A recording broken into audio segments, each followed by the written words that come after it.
consent is not just about the moment in question. Consent is also about future prospects. Now, for some, future prospects could imply just casual, low commitment, no commitment fun times, while for some, future prospects could by default imply a more holistic, complete, thriving relationship. Now, inherently, in and of itself, there is nothing wrong or unethical about either choice, to each its own. However, without a clarity of expectations, without an honest communication of what it means to each person involved in the equation right at the very onset, one or both persons involved can eventually end up feeling hurt and dejected and taken advantage of. One or both persons involved can end up feeling cheated and betrayed. And all this bitterness can easily be avoided simply by choosing to have a difficult conversation, simply by choosing to be honest and transparent and respectful, authentic in communication with each other right from the very beginning.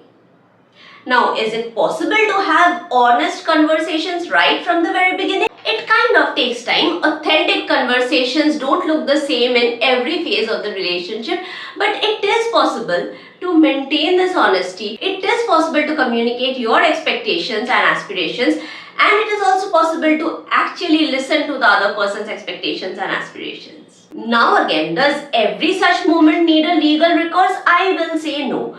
It is criminologically justified and justifiable for a breach of consent about the moment in question being criminalized, and just that part of consent being criminalized. Because if we are talking about criminalizing consent for future prospects as well, then the question also arises that how far are we willing to allow legal interference? How far are we willing to allow law to hand us out a checklist of how to take our relationship forward?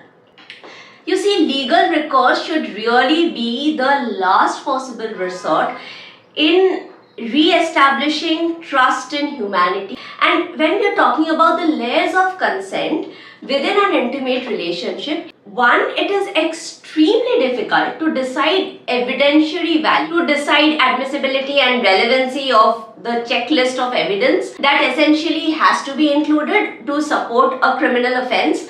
It is also difficult to talk about witness statements. It is also difficult to dissect every possible moment within the relationship.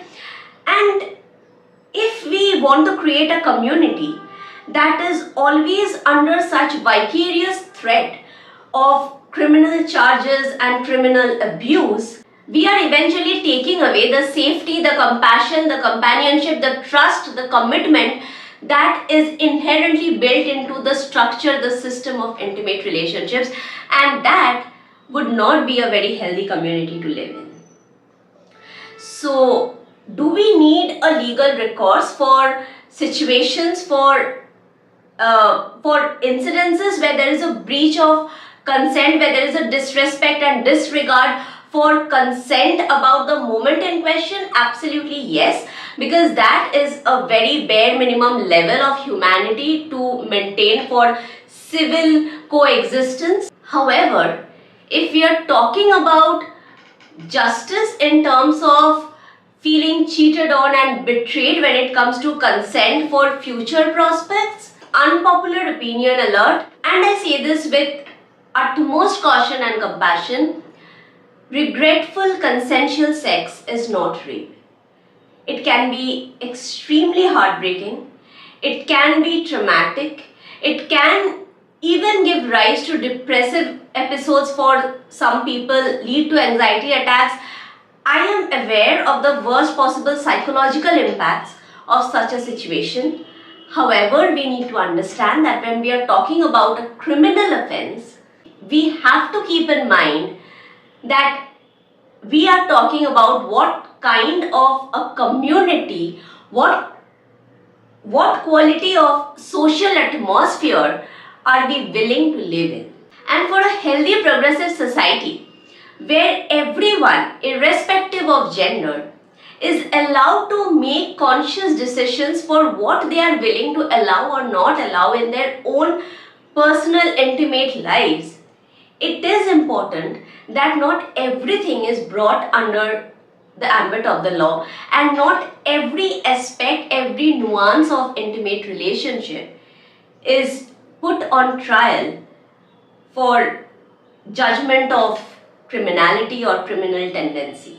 Relationships are not exactly black and white, however, a legal procedure has to be.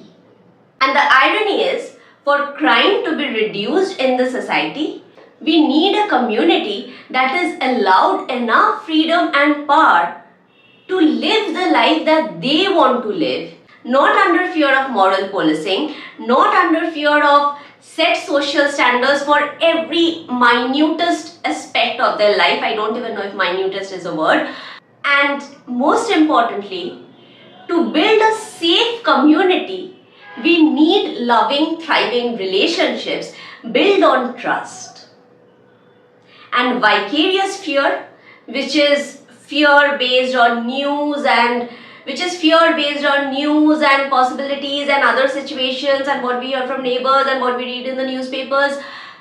Vicarious fear is one of the most ignored reasons of lack of trust and commitment in intimate relationships in today's world, especially with social media being added to the mix. So do we need a legal recourse for victims of abuse? Absolutely. Did we already have that legal recourse? Actually, yes. Was it put to practice in the best of ways? Definitely no.